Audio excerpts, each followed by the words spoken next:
Madam, papers ready ಇದೆ. ಸಂಬಂಧಪಟ್ಟವ್ರು ಕರೆಸ್ಬಿಟ್ರೆ ನಾನು formalities ಮುಗಿಸ್ಬಿಡ್ತೀನಿ.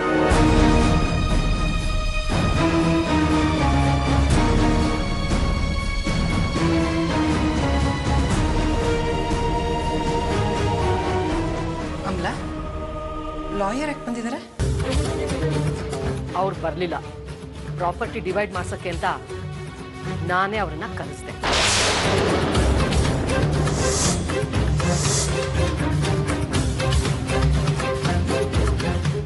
ಅಲ್ಲ ಅಮ್ಲಾ, ನೆನ್ನೆನೆ ತಪ್ಪಾಯ್ತು ಕ್ಷಮಿಸಿ ಅಂತೆಲ್ಲ ಹೇಳಿ ಈಗ ಮತ್ತೆ ಪ್ರಾಪರ್ಟಿ ಡಿವೈಡ್ ಮಾಡ್ಬೇಕು ಅಂತೆಲ್ಲ ಮಾತಾಡ್ತಿದೆಯಲ್ಲ, ಏನಿದೆಲ್ಲ? ನಾನು ಕ್ಷಮಿಸಿ ಅಂದಿದ್ದು ನನ್ನ ಗಂಡ ಮತ್ತು ಮಗಳು ಮಾಡಿದ ತಪ್ಪಿಗೆ. ಆದ್ರೆ ಇದು ಮದುವೆ ವಿಚಾರದಲ್ಲಿ ನನ್ನ ಮಗಳಿಗಾಗ್ತಾ ಇರೋ ಅನ್ಯಾಯಕ್ಕೆ. ಅನುಷ್ಕಂಗೆ ಅನ್ಯಾಯನ? ಏನ್ ಹೇಳ್ತಿದ್ಯಮ್ಲಾ? ಅಕ್ಕ, ತಪ್ಪು ತಿಳ್ಕೊಳ್ಬೇಡಿ.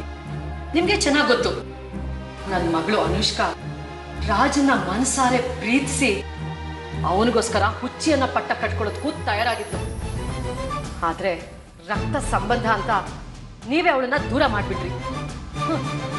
ಅಷ್ಟೇ ಅಲ್ಲದೆ ನನ್ನ ಮಗಳು ಜಾಗದಲ್ಲಿ ನಿಮ್ಮ ಮಗಳು ಆ ಶಿವಾನಿನ ನಿಲ್ಲಿಸಿ ರಾಜನ್ ಜೊತೆ ಮದುವೆ ಮಾಡೋದಕ್ಕೂ ತಯಾರಾಗ್ಬಿಟ್ರಿ ಅಲ್ವಾ? ರಾಜಂದು ಶಿವಾನಿದು ಮದುವೆ ನೋಡಿ ನನ್ನ ಮಗಳು ಅದರಿಂದ ತಲೆ ಕೆಡಿಸ್ಕೊಂಡು ಮತ್ತೆ ಅವಳನ್ನ ಹುಚ್ಚಿ ಸ್ಥಿತಿನಲ್ಲಿ ಈ ಮನೆಯಲ್ಲಿ ನೋಡೋದಕ್ಕೆ ನನಗೆ ಇಷ್ಟ ಇಲ್ಲ.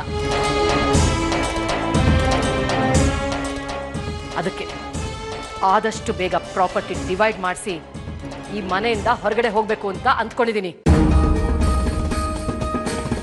ಅಮ್ಲ, ಏನ್ ಮಾತಾಡ್ತಿದ್ಯಾ? ನನ್ನ ಮಗಳಿಗೋಸ್ಕರ ನಿಮ್ಮನ್ನೆಲ್ಲ ನಾನು ದೂರ ಮಾಡ್ಕೋತೀನ? ಅನುಷ್ಕನ ಆಸೆ ಪ್ರಕಾರನೇ ನಾನು ಅವತ್ತು ರಾಜನ ಹತ್ರ ಹೋಗಿ ಮಾತಾಡಿದೆ. ಆದ್ರೆ ಅದಕ್ಕವನು ನಾನು ಅನುಷ್ಕನ್ನ ಆ ದೃಷ್ಟಿಲಿ ನೋಡೇ ಇಲ್ಲ ಅಂತಂದ. ಇನ್ ಶಿವಾನಿ, ಅಮ್ಮ ನಾನು ನಿಂಬಿಟ್ಟು ಹೋಗಲ್ಲ, ರಾಜನ್ ಜೊತೆ ನನ್ನ ಮದುವೆ ಮಾಡಿಸಿ ಅಂತ ಕೇಳ್ಕೊಂಡಾಗ್ಲೆ ನಾನು ಅಣ್ಣ ಅತ್ತಿಗೆ ಹತ್ರ ಹೋಗಿ ಮಾತಾಡಿ ಈ ಮದುವೆಗೆ ಒಪ್ಕೊಂಡಿದ್ದು. ಇದರಲ್ಲಿ ಅನುಷ್ಕಂಗ್ ಅನ್ಯಾಯ ಮಾಡಿರೋ ಮಾತು ಎಲ್ಲಿಂದ ಬರುತ್ತೆ ಅಮಲಾ? ಅಕ್ಕ, ರಾಜ ಯಾರನ್ನ ಇಷ್ಟಪಡ್ತಾ ಇದ್ದಾನೆ, ಯಾವ ಕಾರಣಕ್ಕೆ ನನ್ನ ಮಗಳನ್ನ ರಿಜೆಕ್ಟ್ ಮಾಡ್ದ ಅನ್ನೋದು ನನಗೆ ಚೆನ್ನಾಗಿ ಗೊತ್ತು. ನೀವು ನಿಮ್ಮ ಮಗಳನ್ನ ಇಲ್ಲಿ ಉಳಿಸ್ಕೊಳ್ಬೇಕು ಅಂತ ಎಷ್ಟೆಲ್ಲ ಕಷ್ಟಪಡ್ತಾ ಇದ್ದೀರಾ ಅಲ್ವಾ? ಆದ್ರೆ ನಿಮ್ ಜೊತೆ ರಕ್ತ ಹಂಚ್ಕೊಂಡು ಹುಟ್ಟಿರೋ ನನ್ನನ್ನ ಇಲ್ಲಿ ಉಳಿಸ್ಕೊಳ್ಬೇಕು ಅಂತ ನಿನಗೆ ಒಂದ್ ಸಲನೂ ಅನಿಸ್ಲಿಲ್ಲ. ಯಾಕೆ ಹೇಳಿ? ಹೋದ್ರೆ ಹೋಗ್ತಾಳೆ, ಆಗ ಈ ಇಡೀ ಆಸ್ತಿ ನಮ್ದಾಗತ್ತೆ, ಹಾಯಾಗಿರ್ಬೋದು ಅಂತ ಅಲ್ವಾ? Excuse me.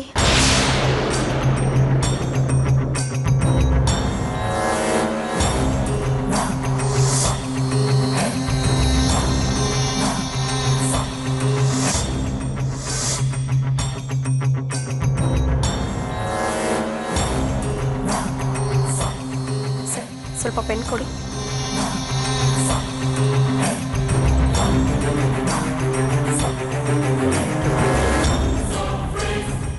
ಶಿವಾನಿ, ಏನ್ ಮಾಡ್ತಿದೀಯಾ? ಅಮ್ಮ, ಈ ಆಸ್ತಿನಲ್ಲಿ ನನಗೆ ಯಾವುದೇ ರೀತಿ ಶೇರ್ ಬೇಡ ಅಂತ ಈ ಬಾಂಡ್ ಪೇಪರ್ ಮೇಲೆ ಸೈನ್ ಮಾಡಿದ್ದೀನಿ.